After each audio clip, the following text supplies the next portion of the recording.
Bakit pa no? Yung mga lahat na nakatara dito sa ngayon ang pahan, nagbabayad ng mantingis. Ha? Lahat ng nakatara dito sa linya, nagbabayad ng mantingis kahit ng paa. Ako lang ang hindi. Hindi naman ang lahat ito nang hindi nagbabayad ng monthly dues. Hindi naman lahat. Iba din, kahit mayroon na may-ari ng bahay dito, hindi naman ang babayad.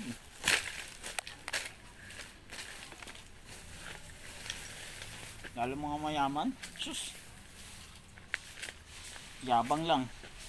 Tapos pagdating na hindi nagbabayad ng monthly dues, puro pag naano sila ng gwardiya, nagagalit kasi nagbabayad sila ng monthly dues.